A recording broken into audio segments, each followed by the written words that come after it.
I'm looking forward to this. I just got flipped off by a former preacher, and that just made my absolute fucking day.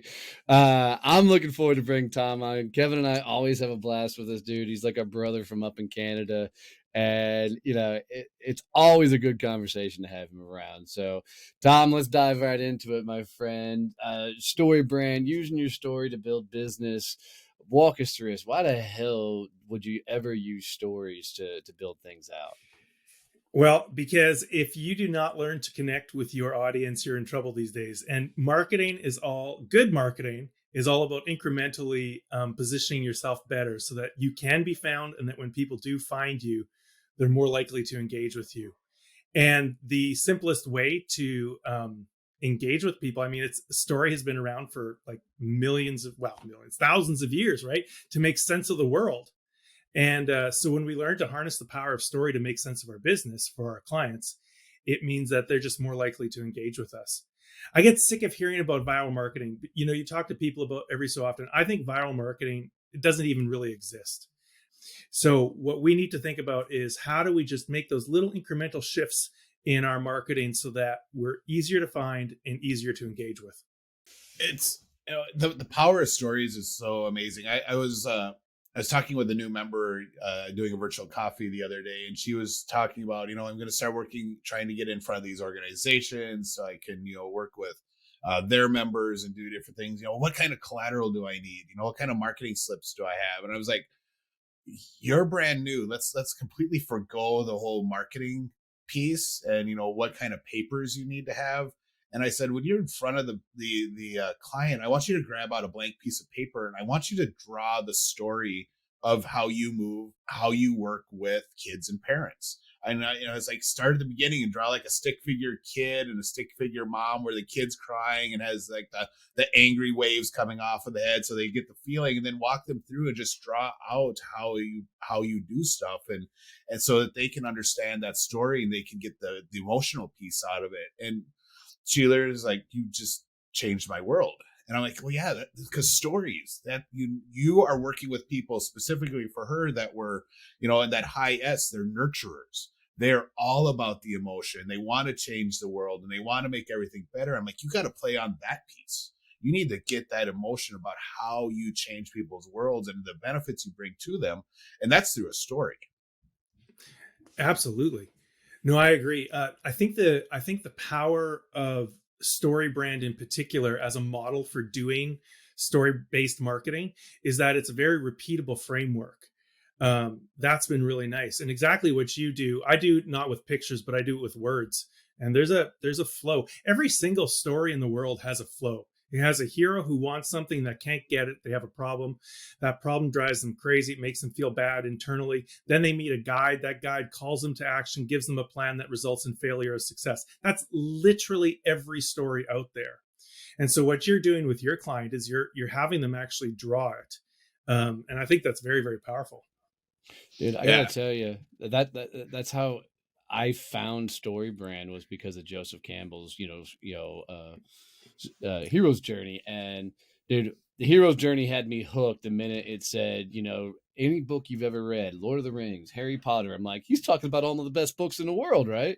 And then he mentions like Star Wars, and I was like, crap, get out of here. But Harry Potter is just Star Wars without cool technology. It's true.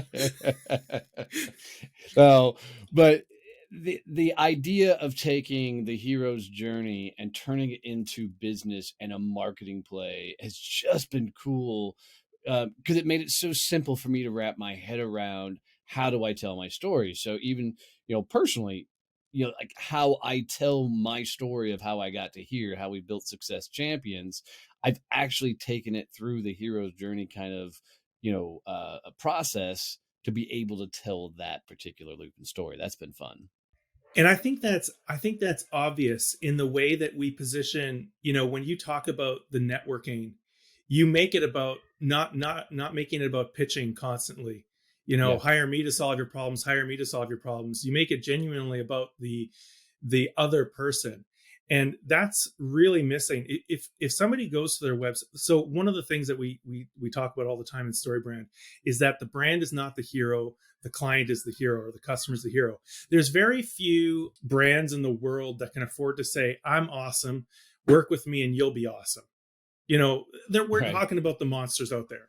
The vast You majority mean of the bro marketers, right? Yeah. The bro Yeah. marketers in front of the Learjet and everything else. Look how Yeah. fucking awesome I'm be. You want to be this awesome, do this, right? Totally. And I think it misses the point entirely. It's not engaging to me at all. In fact, it's a massive turnoff to me. We have to realize that our customer wakes up a little bit very narcissistic. We all wake up as the center, the hero of our own story. So as soon as the brand positions itself as the hero, you have this clash.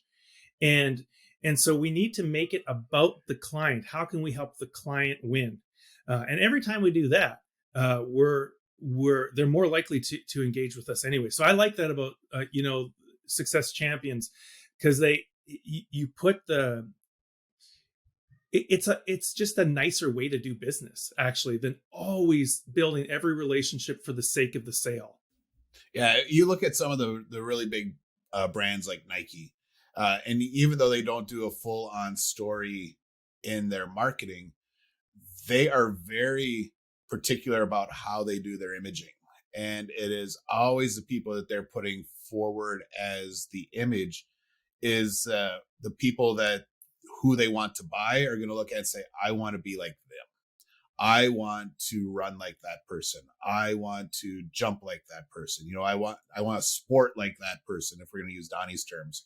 And so they're, they have that hero that's identifiable by the customer, the clientele. Brands, no one wants to be like a brand. No one says, I want to be like Mountain Dew. Right. They want to be like the people that they see in the Mountain Dew commercials. Like, oh, Mountain Dew will make me skateboard like that.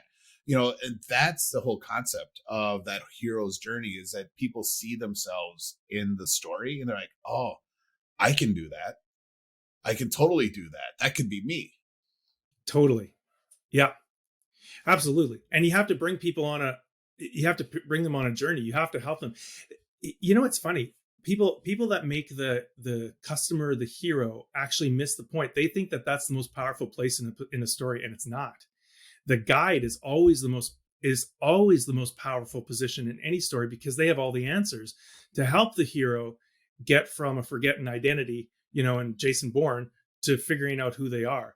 So when you make the brand the hero, you're actually making yourself a weak character in the story. You want to play the guide because that's the most powerful.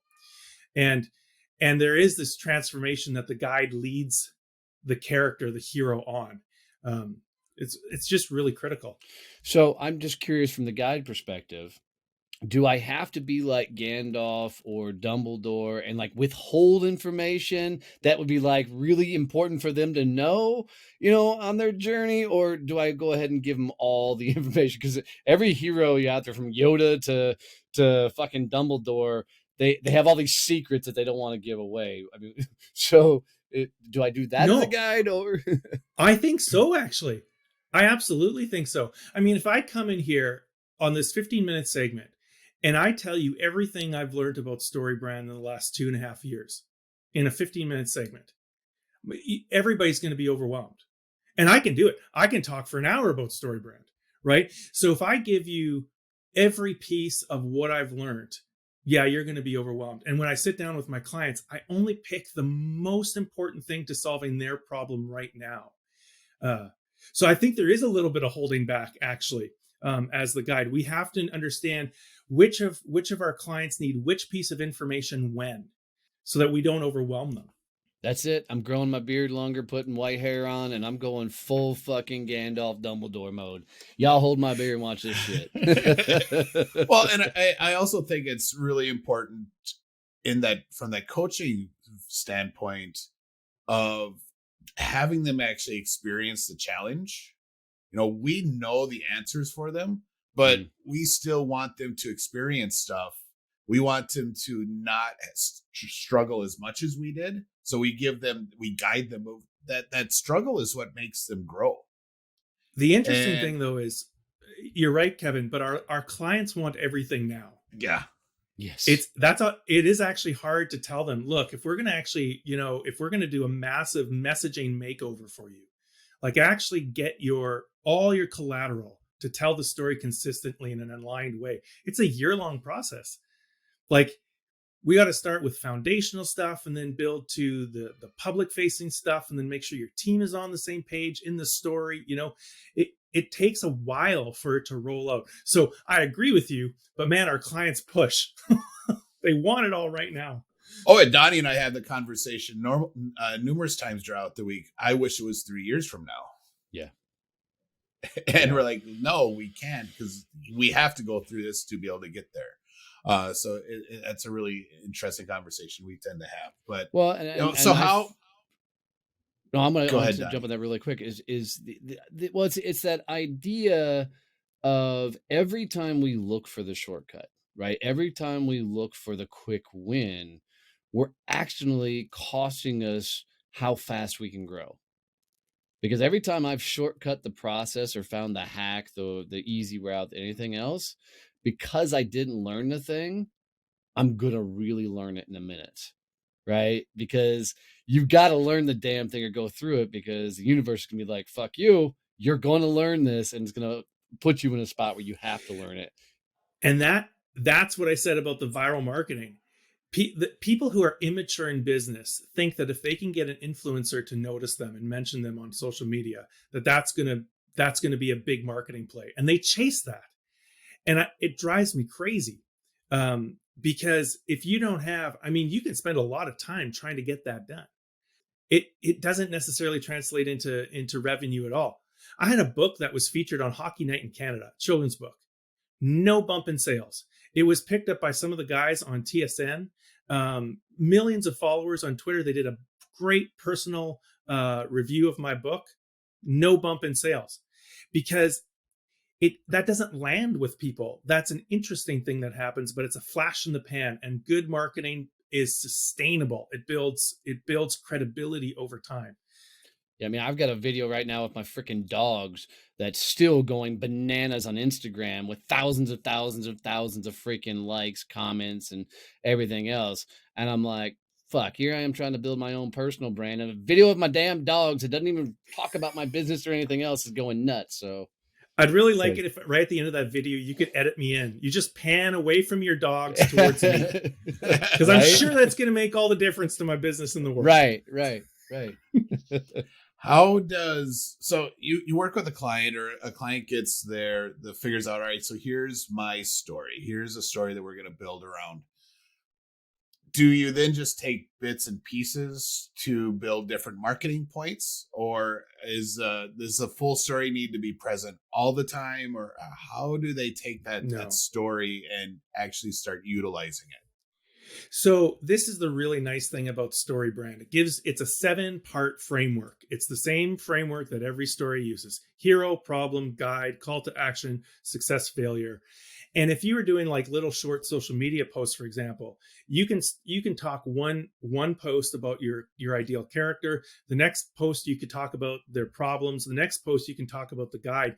And what's nice is you can go on repeat, because if you do that 7 times, you're going to say something a little bit different the next time.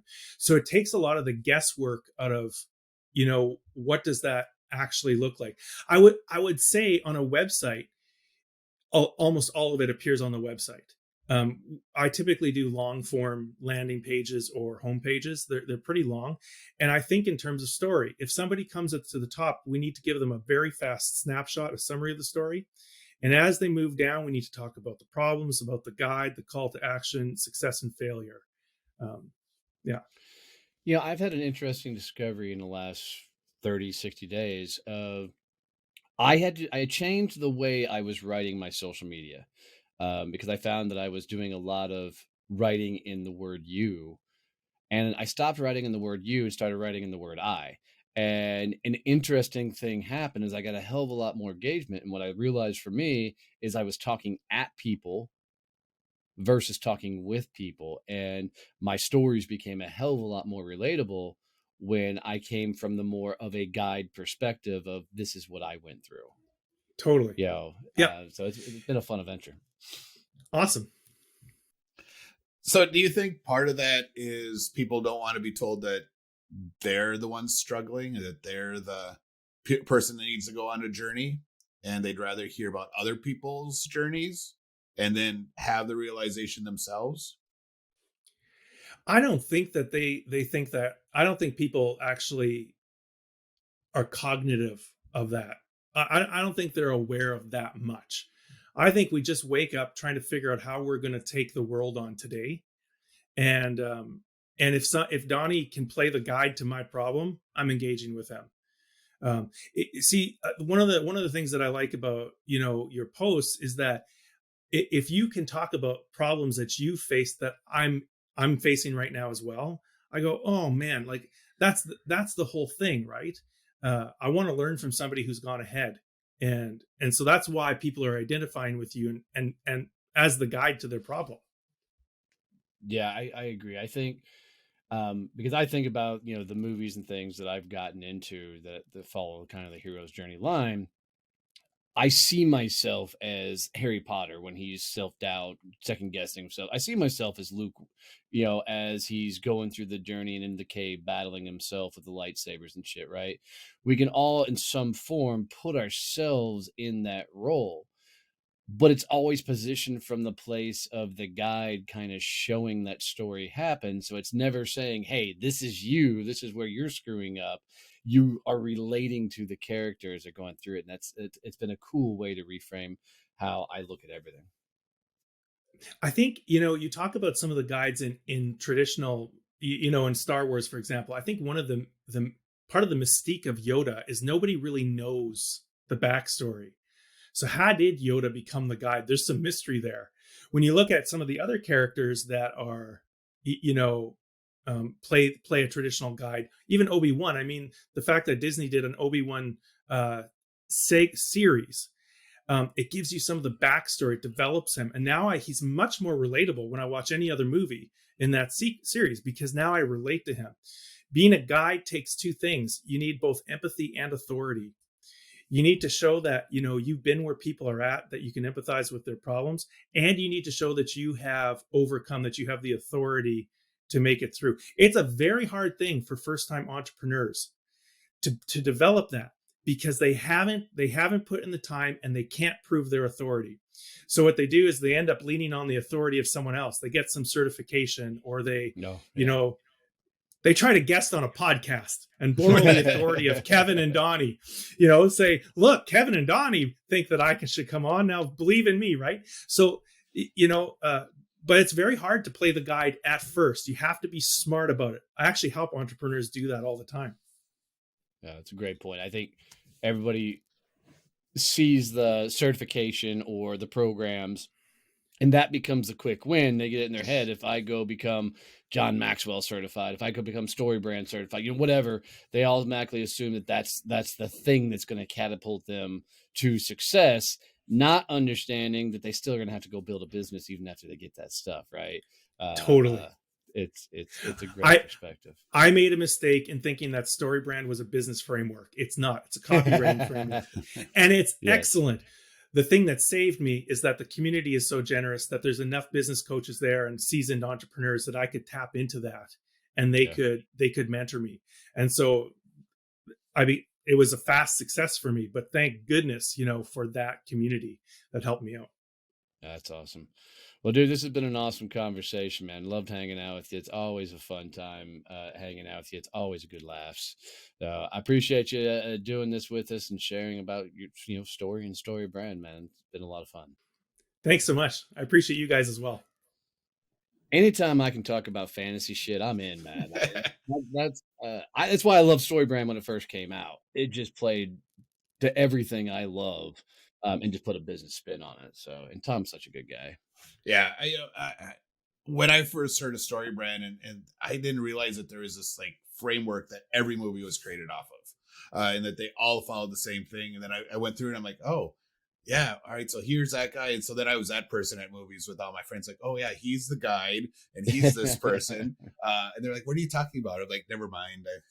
Well, that was the funny thing is I actually knew the hero's journey way before StoryBrand came out. So when I first saw StoryBrand, I'm like, no way. What a fucking smart move to take the hero's journey, which has been a philosophy around for a while, and put the business spin on it. I'm like, just a smart damn move.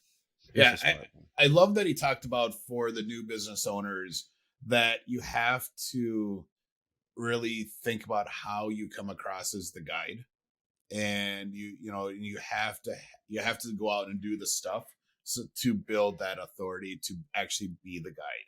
You Yep. can't magically, you can't wave your staff and all of a sudden you've leveled up as a wizard and you now have that authority. You actually have to go do this stuff and really think about, all right, so how do I present myself as the guide even though I'm new, and Yeah. what does that look like? And a lot of people try and skip that. They try and go right to I'm the white wizard and Yeah, dude, I I have all did. these powers. Oh yeah, Yeah, everyone does. I I did did. too. Yeah, because I thought in my head that I had to be the authority, like I had to have all the answers. And truthfully, it wasn't until I started sharing that I didn't know what the hell I was doing and I was screwing all the things up that people started leaning in, because as the guru, you really become unapproachable. Nobody wants to be around the guru. They want to be around another human being that actually is experiencing life. Um, Well, that and they and think you're so far ahead of them that yes, they don't know how to relate to you. 100%. 100%. And it leads really into that whole concept of one of our champions codes. Always be learning and then teach what you learn.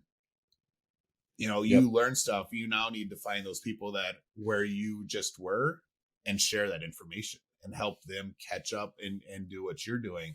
And so you're always working with those people that are one or two steps behind you and interacting with them.